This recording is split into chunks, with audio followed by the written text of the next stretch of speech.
केही समय अगाडि ट्याङ्की टालेको थिएँ, फेरि अर्को ठाउँबाट फुटेर गएछ के। कति चाहिँ टाल्नु कि अब चाहिँ यसलाई हटाइदिए, नयाँ ट्याङ्की ल्याएर राख भनेको हो के हो। मैले रुमहरू पनि सफा गरेको थिइनँ, बाबुहरूलाई बोर्डिङ पठाएर अब चाहिँ रुम सफा गर्दैछु। मेरो बेडको तन्ना फेर्न पर्ने थियो, सुरुमा चाहिँ मैले बेडको तन्ना फेरे। घरको काम यति हुन्छ नि होइन, जति गर्दा नि सकिँदैन, तर देख्ने चाहिँ घरको काम केही पनि देख्दैन के। बाहिर गएर एक भारी घाँस काटेर ल्यायो भने चाहिँ कति धेरै काम गरे जस्तो हुन्छ। घरभित्र काम चाहिँ कामै होइन भन्ने सोच्छन् के मान्छेहरू। बिहान उठ, बच्चाहरूलाई छिटो खाना खुवाएर बोर्डिङ पठा, त्यसपछि घर सफा गर होइन। अनि एकछिनमा काम गर्दा गर्दै 8 दिन गइसकेको हुन्छ। अनि एकछिन आराम गर्न के पाउँछु, फेरि बच्चाहरूलाई के खाजा बनाइदिने भन्ने अर्को टेन्सन सुरु हुन्छ।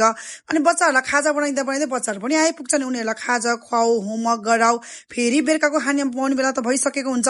अनि बेलुकाको खानासाना बनाएर खुवायो, फेरि किचनको धन्दा गर्दा त कति चाहिँ हुन्छ नि काम होइन त। घरको काम चाहिँ फेरि बाहिरको मात्रै देखिन्छ। कोही बेला त यस्तो झोक चल्छ कि मलाई पनि कोही बेला त एक भारी घाँस काटेर ल्याइदिनु जस्तो लाग्छ। तर के गर्नु, खानलाई वस्तु भाउ छैन, आफूले खान मिलेन। हामी घरभित्र काम गर्ने दिदीबहिनीहरू एक दिन घर छोडेर कतै बाहिर जाँदा यस्तो बिजोग हुन्छ नि घरको होइन। जहाँ अब घरभित्रै बसेर काम गर्ने त नि भन्छन् कि यस्तो रिस उठेर आउँछ। र कति दिदीबहिनीहरू हुनुहुन्छ होला म जस्तै घरको काम गर्ने, कतिको सहमत हुनुहुन्छ मेरो कुरामा कमेन्ट गर्नु है। कोकोलाई चाहिँ हामीले कपाल काट्दिएको थियौँ, हेर्नु न कस्तो देखिरहेको छ के।